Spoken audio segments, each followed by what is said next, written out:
Hello friends, आप बहुत बहुत स्वागत है आपका इंग्लिश एडवांटेज की ऑनलाइन क्लासेस में। दोस्तों, इस वीडियो में मैं आपको मॉक टेस्ट 3 पूरा एक्सप्लेन करूंगा और आपके ये सभी नेक्स्ट फोर्थ कमिंग एग्जाम के लिए बहुत ही इंपॉर्टेंट और बहुत ही यूजफुल रहेगा।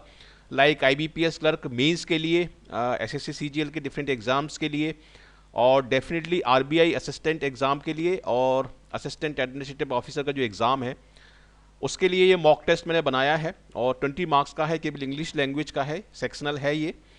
और इसको आप पूरा सॉल्व करें खुद अपने हिसाब से, और उसके बाद में इसके आंसर्स आपको बताता जाऊंगा और एक्सप्लेन भी करता जाऊंगा। तो आपको अपने मार्क्स लिखते जाना है। यदि सही होता है तो 1 नंबर लिखना है आपको, और यदि गलत होता है तो 0.25 जो एग्ज़ाम में होता है उसके हिसाब से माइनस मार्किंग करके आपको फाइनल स्कोर वीडियो के आखिरी में मुझे कमेंट बॉक्स के थ्रू भेजना है, और उस पर मैं अपना फीडबैक दूंगा। और यदि इस तरह से ईमानदारी से आप करते हैं प्रैक्टिस तो डेफिनेटली आपका सिलेक्शन होगा। उससे पहले मैं आपको एक इंपॉर्टेंट इन्फॉर्मेशन दे दूं। ये हमने mock test series, online mock test series launch की है, और ये पूरी तरीके से एग्ज़ाम ओरिएंटेड है। इसका प्राइस ना के बराबर है। यदि आप कंपेयर करें इस प्राइस को दूसरे किसी भी कंपनी के मॉक टेस्ट सीरीज से, तो इसका प्राइस ना के बराबर है। जो दूसरी कंपनीज़ हैं नॉर्मली 50 रुपये में वो एक मॉक टेस्ट देती हैं आपको, 500 रुपये में 10 मॉक टेस्ट देते हैं, और यहाँ पर हम दे रहे हैं आपको 399 रुपये में करीब 90 मॉक टेस्ट। और ये सारी मॉक टेस्ट सीरीज पूरी तरीके से एग्ज़ाम ओरिएंटेड है, और इनके थ्रू आप यदि ईमानदारी से सारे मॉक टेस्ट से प्रैक्टिस करते हैं तो आपका किसी भी एग्ज़ाम के प्री और मेंस दोनों में सिलेक्शन होना लगभग निश्चित है, यदि आप ईमानदारी से प्रैक्टिस करते हैं। तो मैं आपसे रिक्वेस्ट करूँगा, ये इस वेबसाइट पर आप जाएँ, test.englishodvantage.in, पूरी तरह से वर्किंग है, और यहाँ पर आप साइन अप करें और यहाँ से आप ये लें 90 मॉक टेस्ट। सभी एग्जाम्स के अलग अलग हैं ये, और ये 1 साल तक आपके वैलिड रहेंगे। दोनों ही मीडियम में आप ले सकते हैं, हिंदी मीडियम में भी और इंग्लिश मीडियम में भी। इसलिए अभी इनको आप तुरंत लें और आज से ही प्रैक्टिस करना आप शुरू कर दें इनको। और यदि आप ये प्रैक्टिस करते हैं 90 मॉक टेस्ट की, तो डेफिनेटली किसी भी एग्जाम में कॉन्फिडेंस तो आपका बढ़ ही जाएगा, और कॉन्फिडेंस एक डिसाइडिंग फैक्टर होता है डेफिनेटली। और मैं आपको एक बात और बता दूं, जितने भी टॉपर्स होते हैं किसी भी एग्ज़ाम के, चाहे वो यूपीएससी एग्ज़ाम के हों चाहे बैंकिंग एग्ज़ाम के हों, आप उनके इंटरव्यू पढ़िए, उनके वीडियो देखिए, वो आपको बताएंगे कि उन्होंने जो तैयारी की थी वो मॉक टेस्ट सीरीज से ही तैयारी की थी। इसलिए केवल किताबें पढ़ने से नहीं होगा, केवल किताबें आप पढ़ते जा रहे हैं और नॉलेज गेन करते जा रहे हैं उससे नहीं होगा। आपको असेसमेंट करना जरूरी है कि कहाँ पर है आपका जो प्रिपरेशन का लेवल है, वो कहाँ पर आप स्टैंड कर रहे हैं। और उसके लिए मॉक टेस्ट सीरीज बहुत ही हेल्पफुल रहती है। बहुत ही इसकी कम प्राइस हमने जानबूझ के बहुत ही कम प्राइस रखी है, ताकि ज़्यादा से ज़्यादा स्टूडेंट इसको ले सकें, ताकि ज़्यादा से ज़्यादा स्टूडेंट का इस चैनल के थ्रू, इंग्लिश एडवांटेज चैनल के थ्रू जब सिलेक्शन होगा तो हमारे लिए एक बहुत बड़ी खुशी की बात होगी वो। और यही मैं चाहता हूँ कि ज़्यादा से ज़्यादा स्टूडेंट्स का सिलेक्शन हो, और इसीलिए ये मॉक टेस्ट सीरीज़ निकाली है। तो आप ज़रूर लें इससे। और सारे पेमेंट ऑप्शंस हैं, आप ऑनलाइन नेट बैंकिंग से कर सकते हैं, पेटीएम से कर सकते हैं, मोबाइल वॉलेट से कर सकते हैं, सभी तरह के ऑप्शंस हैं। तो इसको लेके आप अपनी सफलता सुनिश्चित करें, और ज़रूर ज़रूर इसको लें और प्रैक्टिस करें। ठीक है, तो चलिए आगे बढ़ते हैं। इस मॉक टेस्ट में टोटल 20 क्वेश्चन हैं, और पहले आपको ये सॉल्व करना है, उसके कुछ देर बाद में आपको इसका आंसर बताऊंगा और आपको एक्सप्लेनेशन के साथ बताऊंगा। आपको अपने मार्क्स लिखते जाना है और नेगेटिव मार्किंग करनी है पूरी ईमानदारी के साथ, और वीडियो के आखिरी में आपको मुझे अपना स्कोर भेजना है। तो चलिए शुरुआत करते हैं। ये है फर्स्ट क्वेश्चन। देखिए, इस तरह के जो क्वेश्चंस हैं ये सभी बैंकिंग एग्ज़ाम में, सभी एग्ज़ाम में, चाहे वो एसएससी का हो, बैंकिंग का हो, आरबीआई का हो, सभी एग्ज़ाम में इस तरह के क्वेश्चंस आते हैं। इस तरह के क्वेश्चंस को हम बोलते हैं सेंटेंस इंप्रूवमेंट। ठीक है, इसमें एक क्वेश्चन है जैसा कि आप देख रहे हैं यहाँ पर, और ये एक बोल्ड पार्ट है। तो बोल्ड पार्ट में ग्रामर के हिसाब से क्या मिस्टेक है वो आपको फाइंड आउट करनी है, और इस सेंटेंस को आप किस वाले ऑप्शन से रिप्लेस कर सकते हैं वो आपको फाइंड आउट करना है, और वही आपका आंसर होगा। और यदि ये पहले से ही करेक्ट है तो आपका जो आंसर होगा वो होगा 5, जो कि होता है नो करेक्शन रिक्वायर्ड। ठीक है, तो इस सेंटेंस को समझना जरूरी है। मैं इसका आंसर आपको बता रहा हूं और एक्सप्लेन भी करूंगा। Speaking of condition to anonymity he said there were people seeking the help. देखिए, एनोनिमिटी का क्या मतलब है? एनोनिमिटी का मतलब है जिसके बारे में आपको कुछ नहीं पता है, जो अज्ञात है, उसको हम बोलते हैं एनोनिमस। तो इस सेंटेंस का मतलब है कि उसने इस शर्त पर इस चीज को बताया कि उसके नाम को अज्ञात रखा जाए, उसके नाम को उजागर नहीं किया जाए। इस शर्त पर उसने ये वाली बात बताई। He said there were people seeking help. कि वहाँ पर लोग थे जो कि मदद ढूंढ रहे थे। तो ये वाला सेंटेंस उसने जब बताया किसी को तो वो इस शर्त पर बताया, ठीक है। ये इस सेंटेंस का मतलब है स्पीकिंग ऑन कंडीशन ऑफ। देखिए कंडीशन के साथ हमेशा हम ऑन लगाते हैं कि उसने इस कंडीशन पर, इस शर्त पर उस बात को बोला। तो यहां पर जो आपका आंसर होगा वो होगा 4, speaking on the condition of. तो 4 इसमें आंसर होगा। कंडीशन का मतलब होता है शर्त, जैसे हम बोलते हैं टर्म एंड कंडीशंस, ठीक है। तो speaking on the condition of anonymity he said there were people seeking help. तो यहां पर आपका आंसर होगा 4। और यदि यही आपका आंसर है तो 1 नंबर आप लिख लें, और यदि गलत है तो 0.25 की माइनस मार्किंग करें, और यदि आपने छोड़ा है तो आप 0 नंबर दें। तो मतलब इस तरीके से आप एकदम एग्जाम के हिसाब से, एग्जाम लाइक कंडीशन में अपनी प्रिपरेशन कर सकते हैं। दूसरा देखिए question number 2, India won the match fair and square. देखिए फेयर एंड स्क्वायर को आपको चेंज करना है। यहाँ पर फेयर एंड स्क्वायर का मतलब होता है पूरी ईमानदारी से और पूरी ट्रांसपेरेंसी के साथ, ठीक है। तो फेयर एंड स्क्वायर एक इडियम है, एक इडियोमेटिक एक्सप्रेशन है, और इसी तरीके से हम इसको यूज करते हैं। इसमें हम फेयरली या स्क्वायरली नहीं बोलते इसको, या फेयर या स्क्वायरली नहीं बोलते। तो इस सेंटेंस में आपका जो आंसर होगा वो होगा no correction required. Question number 2 आपका आंसर होगा नो करेक्शन रिक्वायर्ड। ये पूरी तरीके से सही है। और अब हम देखते हैं question number 3, came what may he never missed a single meeting. Come what may का मतलब होता है चाहे कुछ भी हो जाए, और ये एक इडियोमेटिक एक्सप्रेशन है, और इडियोमेटिक एक्सप्रेशन की फॉर्म हम चेंज नहीं करते, तो इसको हम बोलेंगे कम वॉट मे। तो यहां पर आपका आंसर होगा सेकंड। क्वेश्चन नंबर 3 का आंसर होगा सेकंड, कम वॉट मे एक इडियोमेटिक एक्सप्रेशन है, एक मुहावरा है, और इसका मतलब होता है चाहे कुछ भी हो जाए, ये इसका अर्थ है, ठीक है। तो क्वेश्चन नंबर 4 हम देखते हैं, a good artist never lets anyone sneaks a peek at his masterpiece.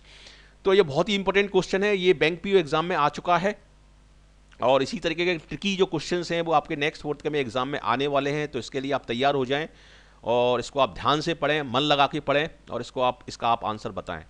उसके बाद मैं इसका आंसर आपको बताऊंगा, ठीक है। तो इसका आंसर मैं अब आपको बता रहा हूं। इसका आंसर होगा, पहले मैं इसका अर्थ बता देता हूं आपका, इस सेंटेंस का अर्थ क्या है। A good artist never let anyone sneak a peek at his masterpiece before it was complete. मतलब एक अच्छा जो आर्टिस्ट होता है वो उसकी जो कलाकृति है, उसका जो मास्टरपीस है, उसको वो किसी और को देखने की इजाजत नहीं देता जब तक कि वो कंप्लीट नहीं हो जाती, ठीक है। तो ये इसका मतलब है। अब यदि आप ध्यान से देखें इसमें, तो इस सेंटेंस में काफ़ी स्टूडेंट कंफ्यूज हो जाएंगे, काफ़ी टफ सेंटेंस है ये। देखिए यहाँ पर लेट्स में भी एस लगा हुआ है और स्नीक्स में भी एस लगा हुआ है, ठीक है। तो जब हम लेट में एस लगाते हैं तो फिर स्नीक में जो वर्ब आ रही है आगे, इसके आगे वर्ब नहीं लगाएंगे। जैसे यदि मैं बोलूँ ही लेट्स अस गो, वह हमें जाने देता है। ही लेट्स अस स्टडी, वह हमें पढ़ने देता है। तो जब आप लेट में एस लगाएंगे तो फिर स्नीक में आप एस नहीं लगाएंगे, ठीक है। तो इसलिए इसमें आपका आंसर क्या होगा, आपका आंसर होगा फोर्थ वाला, स्नीक अ पीक। स्नीक का मतलब होता है चोरी छुपे देखना, या चोरी छुपे किसी चीज को निगरानी में रखना, वो उसको हम बोलते हैं स्नीक। तो यहां पर आपका आंसर, क्योंकि स्नीक में एस नहीं लगा फोर्थ ऑप्शन में, तो फोर्थ ऑप्शन इसमें आपका आंसर होगा। क्वेश्चन नंबर 4 का आपका आंसर होगा 4। बाकी सारे आंसर में एक तो एस लगा हुआ है स्नीक में फर्स्ट में, वो गलत होगा, स्नीकिंग नहीं होगा। लेट के साथ हम प्रेजेंट सिंपल टेंस का ही यूज करेंगे, ठीक है। और थर्ड में आपका स्नीक तो लगा है लेकिन पीक में एस लगा हुआ है, जो वो गलत होगा। तो इसलिए आपका क्वेश्चन नंबर 4 का आंसर होगा 4। क्वेश्चन नंबर 5 देखते हैं, it is reliable to learn that there is no substantial evidence to prove his innocence. Innocence का मतलब होता है निर्दोषता, जिसने कोई गलत काम नहीं किया उसको हम बोलते हैं इनोसेंस, भोला भाला। और सब्सटेंशियल का मतलब है एक अच्छे अमाउंट के लिए, एक मजबूत अमाउंट के लिए हम बोलते हैं सब्सटेंशियल। तो it is reliable to learn, ठीक है। इस तरह से आप बोल सकते हैं। ये जो फ्रेज है ये सही है, और इसमें जो आपका आंसर होगा वो होगा no correction required. It is reliable to learn, it is reliably नहीं होगा, लर्न टू रिलायबल नहीं होगा, रिलायबल टू लर्निंग नहीं होगा, और has been reliable to learning नहीं होगा। It is reliable to learn. ये क्वेश्चन आपका सही है, और इसका जो ऑप्शन होगा वो होगा, आंसर जो आपका होगा वो होगा क्वेश्चन नंबर 5 मतलब इसका आंसर होगा। अब हम देखते हैं क्वेश्चन नंबर 6। देखिए शाउट वर्ड का इसमें यूज हुआ है। She shouted him at the top of her voice but he did not and went on. ठीक है, तो इसकी ट्रिक क्या है? देखिए कई तरीके की इसमें आप ट्रिक अपना सकते हैं, और सबसे जो सॉलिड ट्रिक है वो ये है कि ग्रामर के हिसाब से आप लॉजिक उसमें अप्लाई करें। देखिए यहाँ पर डिड नॉट लगा हुआ है, ठीक है, तो यहाँ पर आपको कौन सी फॉर्म चाहिए? यहाँ पर आपको चाहिए फर्स्ट फॉर्म, ठीक है, तो जो दूसरी जो फॉर्म होंगी वो आपकी इनकरेक्ट होंगी, तो इसलिए आपका हर्ड यहाँ पर नहीं आएगा, ये आपका एलिमिनेट हो गया। लिसनड आपका नहीं आएगा यहाँ पर, डिड नॉट, हाँ ठीक है, और आपका लिसन आ सकता है, लिसन फर्स्ट फॉर्म है, लेकिन लिसन क्यों नहीं आएगा? क्योंकि लिसन के बाद हमेशा टू का प्रयोग होता है, तो इसलिए लिसन भी नहीं आएगा। तो ये सारे ऑप्शंस आपके एलिमिनेट हो गए। देखिए एक सिंपल सा लॉजिक लगाया मैंने और इनको एलिमिनेट कर दिया, तो यहां पर आपका फर्स्ट ऑप्शन आएगा, क्योंकि शाउटेड के बाद यहां पर आएगा टू, और यहां पर चूंकि फर्स्ट फॉर्म आपको चाहिए तो यहां पर आपका आएगा here. She shouted to him at the top of her voice, मतलब उसने उसको देख के बहुत तेज आवाज लगाई, लेकिन उसने सुना नहीं और वो आगे बढ़ गया। तो इस सेंटेंस का मतलब है, अब शाउट का मतलब होता है चिल्लाना, ठीक है, तो शाउट के बाद एट भी आ सकता है यहां पर, लेकिन एट क्यों नहीं आएगा? एट हम तब बोलते हैं जब हम किसी के ऊपर चिल्लाते हैं, यानी किसी को हम जब डांटते हैं तब यहां पर एट आएगा। Shouted at me, she shouted at me, वह मेरे ऊपर चिल्लाया। लेकिन यहां पर हम चिल्लाने की बात नहीं कर रहे हैं, यहां पर हम बात कर रहे हैं कि उसने उसको तेज आवाज देकर एक तरह से बुलाया या ध्यान आकर्षित करने के लिए उसकी तरफ देखकर चिल्लाया, तो ये सेंटेंस का मतलब है। तो इसलिए यहां पर टू आएगा, एट आ सकता है लेकिन एट इस सेंस में नहीं आएगा, एट के साथ जो सेंस बनता है वो आपका अलग बनता है, तो इसलिए यहां पर आपका आंसर होगा क्वेश्चन नंबर 6 का जो आंसर होगा वो होगा 1। अब हम देखते हैं क्वेश्चन नंबर 7। आप अपने सारे आंसर प्लीज लिखते जाएं, और जो भी आपका स्कोर बनता है प्लीज़ मुझे जरूर भेजें कमेंट बॉक्स में, ताकि मुझे आइडिया लगेगा कि स्टूडेंट किस तरह से तैयारी कर रहे हैं और स्टूडेंट का स्कोर क्या बन रहा है। क्योंकि मैं चाहता हूं कि इस चैनल के थ्रू ज़्यादा से ज़्यादा सिलेक्शंस हो डिफरेंट एग्जाम्स में, तभी मुझे खुशी होगी, तभी मुझे सेटिस्फेक्शन मिलेगा, और तभी मुझे लगेगा कि मैं जो एफर्ट लगा रहा हूँ उसका मुझे फ़ायदा मिल रहा है। तो प्लीज़ ईमानदारी से आप काम करें, बिल्कुल ईमानदारी से, चाहे आपके 20 में से 20 नंबर आए, चाहे 20 में से 1 नंबर आए, आप ईमानदारी से लिख के भेजें उसको आप मुझे, और मैं उस चीज़ को डेफिनेटली अप्रिशिएट करूँगा, ठीक है। तो it was the courage given by drink made him challenge the bull. देखिए इट वॉज द करेज, अब करेज से पहले यहाँ पर एक एडजेक्टिव चाहिए कि वो किस तरीके का करेज था। करेज एक नाउन हो गया, तो नाउन को मॉडिफाई करने के लिए यहाँ पर आपको एक एडजेक्टिव चाहिए, ताकि आपको पता पड़े कि जो करेज की जो हम बात कर रहे हैं वो किस तरीके का करेज है। तो ट्रेंच यहां पर नहीं आएगा, क्योंकि ट्रेंच का मतलब एक गड्ढा होता है। डच गुड, टॉन्टिंग नहीं आएगा, टॉन्टिंग का मतलब कमेंट करना होता है। गुड नहीं आएगा, गुड करेज का कोई मीनिंग नहीं है, यहां पर आएगा डच करेज, ठीक है। That made him challenge the bull, मतलब उसके पास जो साहस था, उसका जो करेज था वो उसने ड्रिंक किया हुआ था, उस ड्रिंक की वजह से उसको जो करेज मिला हुआ था, उसने उसको प्रॉम्प्ट किया कि वो एक बैल को या बुल को करेज चैलेंज करे, ठीक है, ये सेंटेंस का मतलब है। तो यहां पर डच करेज आएगा, it was the Dutch courage given by drink that made him challenge the bull. Dutch courage हम ऐसे करेज को बोलते हैं, ये इडियोमेटिक एक्सप्रेशन है। डच करेज हम ऐसे करेज को बोलते हैं जो ड्रिंक करने के बाद यानी शराब पीने के बाद आपको आ जाता है कि, ठीक है, और वो जो करेज होता है वो झूठा करेज होता है, फॉल्स करेज होता है, उसी को हम डच करेज बोलते हैं। तो इसीलिए यहां पर आपका जो आंसर होगा क्वेश्चन 7 में वो होगा सेकंड। क्वेश्चन नंबर 7 का आंसर है सेकंड। क्वेश्चन नंबर 8 देखते हैं। The transfer of territories could not because one state. अब देखिए यहां पर आप कॉमन सेंस अप्लाई करें कि कुड नॉट और डिड नॉट, वुड नॉट, इन सभी के बाद हम कौन सी फॉर्म लगाते हैं? इन सभी के बाद आती है फर्स्ट फॉर्म।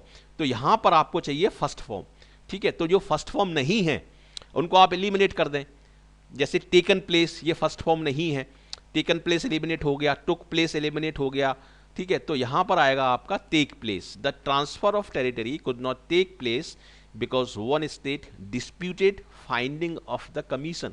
जो ट्रांसफर था टेरिटरीज का वो इसलिए नहीं हो पाया क्योंकि एक जो स्टेट था उसको दूसरी स्टेट की फाइंडिंग्स के बारे में थोड़ा सा डाउट था। तो इसलिए यहां पर आपका जो आंसर होगा वो होगा सेकंड। क्वेश्चन नंबर 8 का आंसर होगा सेकंड, क्योंकि डिड नॉट के बाद फर्स्ट फॉर्म चाहिए, और फर्स्ट फॉर्म में ये वाला थर्ड फॉर्म है, ये वाला सेकेंड फॉर्म है, बी मेड नहीं आएगा, could not be made because one state. देखिए यहाँ पर फोर्थ ऑप्शन काफ़ी क्लोज है, लेकिन फोर्थ ऑप्शन में आपका सेकेंड ऑप्शन नहीं इसमें सूट कर रहा, because one state questions the finding of the commission. अगर ये ईडी फॉर्म होता तो ये सही हो सकता था, लेकिन क्वेश्चनड अगर होता ये तो ये सही हो सकता था। तो यहाँ पर given the correct options, considering all the options, I think 2 will be your answer. ठीक है, क्वेश्चन नंबर 8 का आपका आंसर हो गया 2। और मुझे उम्मीद है आपको ये एक्सप्लेनेशन जो कर रहा हूँ मैं वो आपको समझ में आ रहा होगा, और एक्सप्लेनेशन आपको समझ में आना चाहिए। यदि किसी भी क्वेश्चन में आपको डाउट है तो ज़रूर आप कमेंट बॉक्स में लिख के भेजिए, मैं उसका रिप्लाई आपको दूंगा, क्योंकि आपका कॉन्फिडेंस बिल्डअप होना ज़रूरी है, और जब कॉन्सेप्ट आपके क्लियर होंगे तभी आपका कॉन्फिडेंस बिल्डअप होगा। क्वेश्चन नंबर 9 देखते हैं, the degrees war in the annual, मतलब यहाँ पर डिग्रीज के बांटने की बात कर रहे हैं हम। तो डिग्री जो बांटी जाती हैं वो बांटी जाती है, दीक्षांत एक समारोह होता है। जैसे जब किसी भी कॉलेज से आप डिग्री करते हैं, एमबीए कर रहे हैं, एमसीए कर रहे हैं, एमबीबीएस कर रहे हैं, तो उसके बाद एक पूरा एक कन्वोकेशन होता है जिसको हम हिंदी में बोलते हैं दीक्षांत समारोह। मतलब आपकी दीक्षा जो थी, जो गुरुओं ने आपको दीक्षा दिया वो खत्म हो गई, और दीक्षांत मतलब दीक्षा के अंत में जो समारोह हो रहा है उसमें आपको डिग्रीज दी जाती हैं। तो यहाँ पर चूंकि इस ऑप्शन के बारे में मैं 100% श्योर हूँ, इसलिए दूसरा वाला जो ऑप्शन है वो अपने आप ही सही हो जाएगा। ये डबल फिलर है, और डबल फिलर्स में यदि एक ऑप्शन आपका सही है तो दूसरा अपने आप सही हो जाएगा। और डिग्रीज के साथ वैसे भी हम अवॉर्डेड वर्ड का ही यूज़ करते हैं, रिवॉर्ड वर्ड का यूज़ नहीं होता। रिवॉर्डेड का सेंस सैलरी के सेंस में यूज़ होता है, रिवॉर्ड का मतलब है जब मॉनिटरी बेनिफिट आपको आपके काम के लिए दिए जाते हैं तो उसको हम रिवॉर्ड बोलते हैं, और जब डिग्री सर्टिफिकेट और इस तरह की चीज़ें दी जाती हैं उसको हम अवार्ड बोलते हैं। और अवार्ड हमेशा डिस्ट्रीब्यूट किए जाते हैं कन्वोकेशन में। ठीक है, कन्वोल्यूशन का मतलब होता है कॉम्प्लेक्सिटीज। कॉन्फ्रेंस एक फॉर्मल मीटिंग होती है, इसमें डिग्री वगैरह नहीं दी जाती, तो इसलिए ये यहाँ पर नहीं आएगा। कन्वेंशन का मतलब होता है ट्रेडिशन, तो इसलिए वहाँ पर ये भी नहीं आएगा। और यहाँ पर आपका आंसर होगा, क्वेश्चन नंबर 9 का आंसर आपका होगा 3। ठीक है, मैंने आपको अच्छी तरह से एक्सप्लेन कर दिया है, और इसी तरीके के क्वेश्चन आपके एग्जाम में आएंगे। अच्छे तरीके से आप पढ़ें, ईमानदारी से प्रैक्टिस करें, और डेफिनेटली आपका सिलेक्शन होगा। क्वेश्चन नंबर 10 देखते हैं, the car was moving at such a pace that even the bullock cart overtook. मतलब कार जो चल रही थी वो इतनी धीमी गति से चल रही थी कि जो बैलगाड़ी होती है जिसको हम बुलॉक कार्ट बोलते हैं इंग्लिश में, वो भी उसको ओवरटुक कर सकती थी। तो यहाँ पर आपका आंसर होगा, यहाँ पर फर्स्ट में आप लगा दीजिए इसमें, the car was moving at such a slow pace. Pace का मतलब होता है गति, और ओवरटुक इट, क्योंकि कार एक नॉन लिविंग थिंग है तो इसलिए हम उसके साथ इट लगा सकते हैं। तो इसलिए यहाँ पर फोर्थ ऑप्शन आपका सही होगा। देखिए स्नेल्स पेस, स्नेल्स पेस एक इडियम है, एक मुहावरा है जिसका मतलब होता है धीमी गति से चलना, लेकिन स्नेल्स पेस से पहले आप सच नहीं लगा सकते, सच ए स्नेल्स पेस, क्योंकि ये एक इडियोमेटिक एक्सप्रेशन है। तो स्नेल्स पेस नहीं आएगा यहाँ पर, वो एग्जामिनर ने कंफ्यूज करने के लिए दिया हुआ है। यहाँ पर आपका आंसर फोर्थ होगा, क्वेश्चन नंबर 10 का आंसर होगा आपका फोर्थ। क्वेश्चन नंबर 11 देखते हैं, Gautam did not want to join Pratik and Ashok because he sometime when two is a company 3 can be crowd.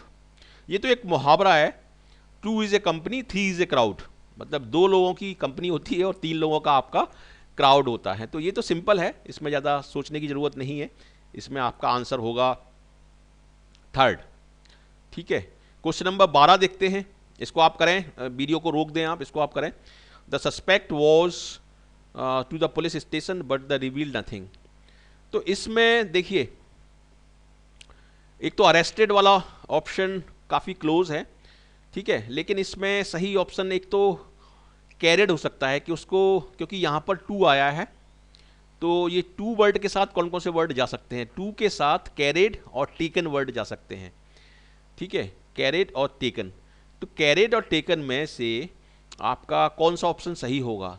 Carried और टेकन में से आपका फोर्थ वाला ऑप्शन सही होगा, क्योंकि स्टेशन जब ले आया जाता है किसी व्यक्ति को, पुलिस स्टेशन, तो इंटेरोगेशन के लिए ले आया जाता है, वहाँ पर उससे पूछताछ होती है, वहाँ पर उससे इंटेरोगेशन होता है।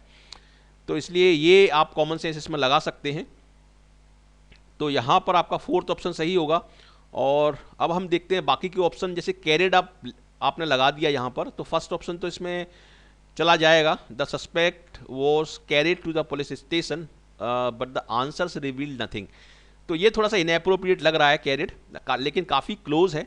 और इंटेरोगेशन वर्ड एकदम सही है क्योंकि इंटेरोगेशन किया जाता है, तो इसलिए फोर्थ यहाँ पर आंसर होगा। अरेस्टेड टू, अरेस्टेड के बाद टू नहीं लगेगा। और लेट टू, प्रोब का मतलब जांच पड़ताल होता है, तो प्रोब वर्ड नहीं आएगा। पुलिस स्टेशन में प्रोब नहीं की जाती, पुलिस स्टेशन में सिर्फ इंटेरोगेशन की जाती है, तो इसलिए प्रोब वर्ड यहाँ पर नहीं आएगा। तो इस तरीके से आपको एलिमिनेट करना है अलग अलग ऑप्शंस को, और जो एक ऑप्शन है उसको लगाना है। और यदि एक ऑप्शन के बारे में आप 100% श्योर हैं तो दूसरे के बारे में आप डाउट नहीं करें, अपनी गट फीलिंग पर आप बिलीव करें और उसको आप लगा दें, वो आपका आंसर सही होगा। क्वेश्चन नंबर 13 देखते हैं। Everyone should himself illness since medical care has now become expensive. अब देखिए, मेडिकल केयर चूंकि एक्सपेंसिव हो गई है, आपका हॉस्पिटल्स में इलाज कराना काफ़ी महंगा हो गया है, और लोगों को काफ़ी लाइफस्टाइल डिजीज लग रही हैं, जैसे कि डायबिटीज़ है, ब्लड प्रेशर है, मोटापा है। तो चूंकि मेडिकल केयर महंगी हो गई है, इसलिए आपको अपने आप को क्या करना चाहिए, इंश्योर करना चाहिए। ठीक है, तो यहाँ पर इंश्योर के बहुत सारे वर्ड दिए हैं। तो देखिए, ये वाला इंश्योर इसलिए नहीं आएगा क्योंकि ये आता है, ये एक वर्ब है इंश्योर।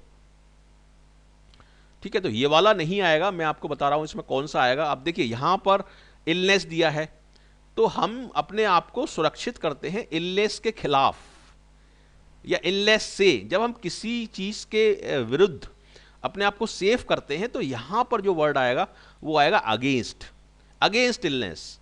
ठीक है, इलनेस के अगेंस्ट, इलनेस से नहीं, इलनेस के अगेंस्ट हमने अपने आप को इंश्योर करना है।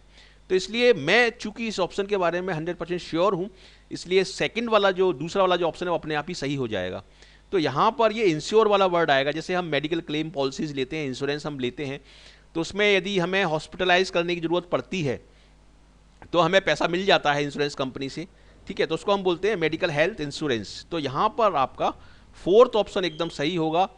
ठीक है, और बाकी सारे ऑप्शन आप देखिए, अगर वैक्सीनेट भी इसमें सही हो सकता था, लेकिन वैक्सीनेट के साथ इलनेस से पहले यहाँ पर आपको अगेंस्ट चाहिए, तो इसलिए ये नहीं आएगा इसमें। सिक्योर, और यहाँ पर भी अगेंस्ट चाहिए। इन सब में आपको चूंकि इलनेस दिया है इसलिए अगेंस्ट चाहिए, तो वो वर्ड इसमें नहीं आएंगे। और इसमें आपका जो करेक्ट आंसर होगा वो होगा 4। क्वेश्चन नंबर 13 का आंसर होगा आपका 4। ठीक है, क्वेश्चन नंबर 14 देखिए। क्वेश्चन नंबर 14 देखिए, it was his nature which made him continue. मतलब उसका ऐसा नेचर था जिस नेचर की वजह से वो कंटिन्यू कर पाया काफी देर तक, जबकि बाकी सारे लोग छोड़ के जा चुके थे। तो ऐसा व्यक्ति कैसा होगा जो काफी देर तक कंटिन्यू कर पाए? ऐसा व्यक्ति जिद्दी होगा, ऐसा व्यक्ति स्टबर्न होगा। ठीक है, तो इसलिए इसमें सेकंड ऑप्शन आ गया। ठीक है, अब चूंकि मैं फर्स्ट ऑप्शन के बारे में श्योर हूं कि स्टबर्न ही आएगा, इसलिए दूसरे के बारे में सोचने की जरूरत नहीं है। ये होता है एक टाइम को सेव करने की ट्रिक। यदि फर्स्ट ऑप्शन के बारे में आप 100% श्योर हैं तो सेकंड के बारे में सोचने की आपको जरूरत नहीं है, वो अपने आप ही वहां पर अप्रोप्रिएट हो जाएगा, फिट हो जाएगा। तो यहां पर आपका आंसर होगा, क्वेश्चन नंबर 14 में आपका आंसर होगा स्टबर्न। ठीक है, डिवाइन नेचर नहीं होता, डिवाइन एक अलग चीज है, रिलीजन से संबंध है उसका। एब्रप्ट नेचर नहीं होगा। एग्रेसिव, एग्रेसिव का मतलब होता है काफी तेजी से काम करना।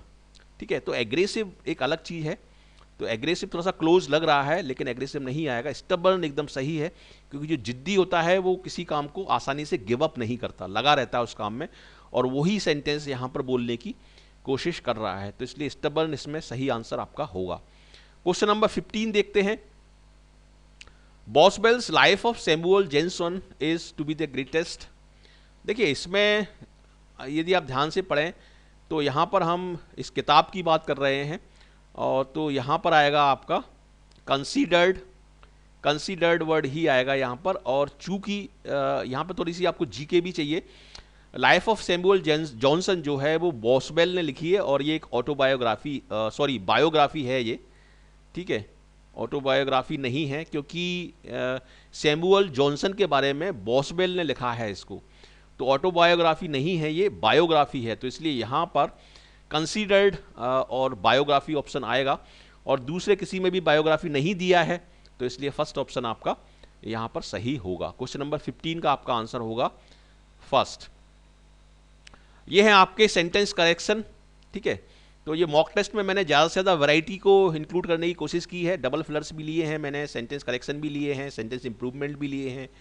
तो ये है आपका सेंटेंस करेक्शन वाला पार्ट, तो इसको आप सही करें।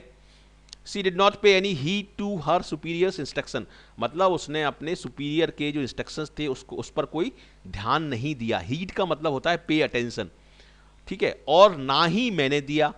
तो यहां पर जो शॉर्ट आंसर होगा वो होगा, शॉर्ट आंसर शुरू होगा नेगेटिव में आपका नॉर से, नॉर डिड आई, ठीक है। तो आई डिड नीदर की जगह नॉर डिड आई यहां पर आपका आंसर होगा, और इसका जो आंसर होगा क्वेश्चन नंबर 16 का वो होगा आपका 4, ठीक है। Nor did I short answer में आपका होगा, शॉर्ट आंसर में हम नीदर का प्रयोग नहीं करते, नॉर डिड आई, इस तरह से ये सीक्वेंस बनेगा। और इसको आप सेंटेंस इंप्रूवमेंट में भी ये पूछा जा सकता है इस तरीके का क्वेश्चन।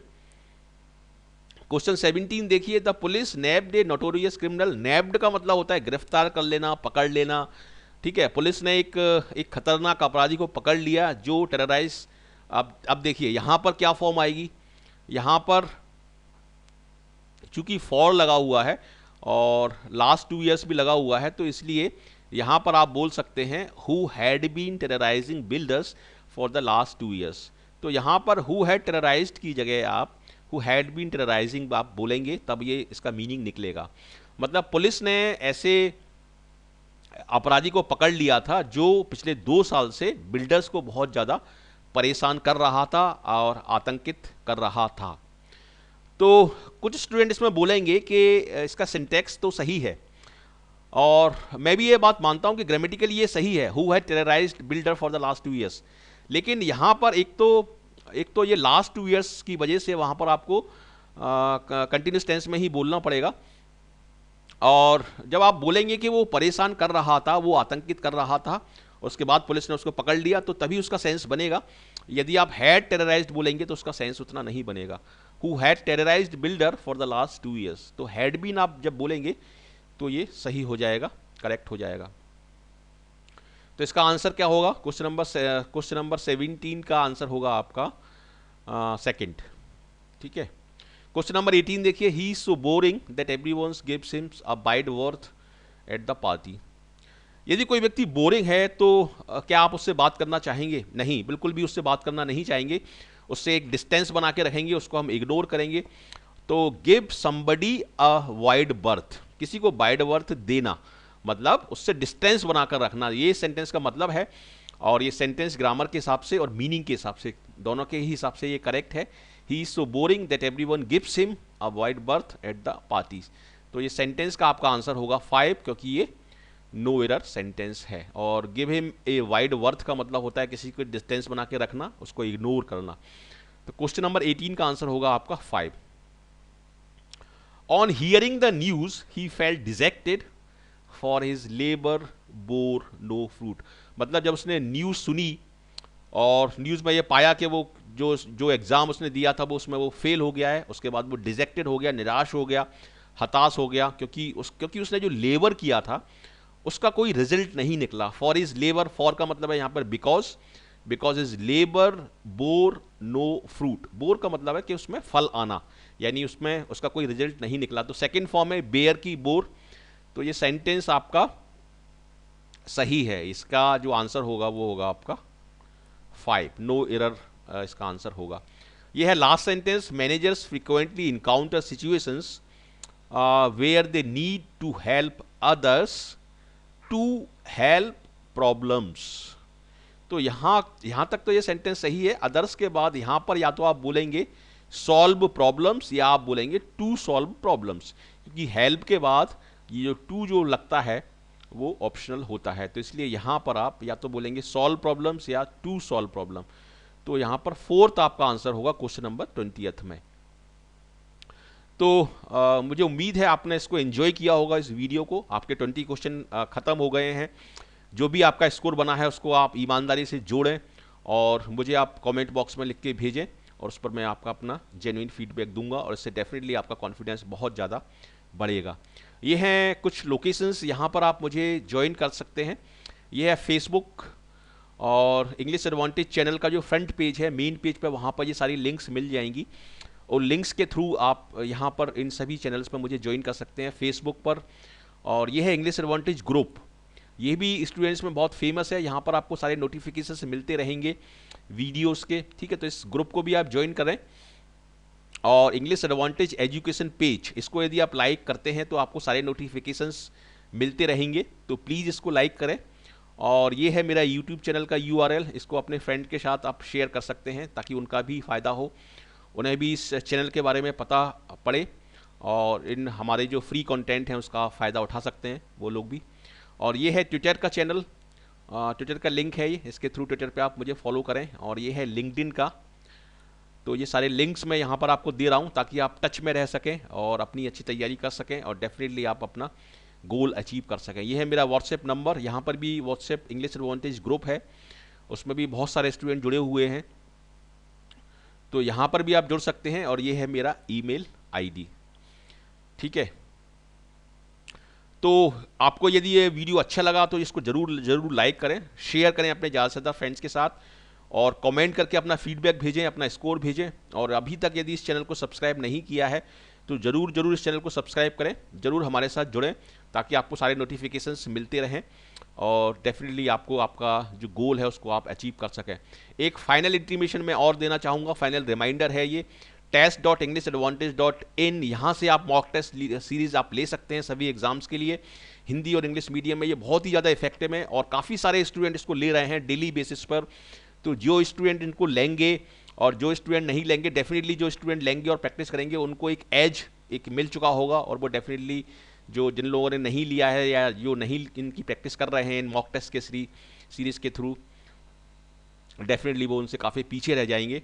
तो मैं आपसे रिक्वेस्ट करूंगा जरूर लें test.englishaadvantage.in, ये गूगल पे आप टाइप करें, आप सीधे साइट पर पहुंच जाएंगे, वहां पर साइन अप करें। और 399 इसकी कीमत है, जो कि ना के बराबर कीमत है, और बहुत ही अच्छा इसका कंटेंट हमने डेवलप किया है काफ़ी रिसर्च के बाद, काफ़ी सारी फैकल्टी इसमें इन्वॉल्व हैं और बहुत ही इफेक्टिव है। इसको आप यदि ईमानदारी से करते हैं तो आपका किसी भी एग्जाम में, प्री में और मेंस में सिलेक्शन होना ही होना है। तो इसलिए इसको आप लें और आप देरी नहीं करें, आप लेंगे तो डेफिनेटली आपको सफलता मिलेगी।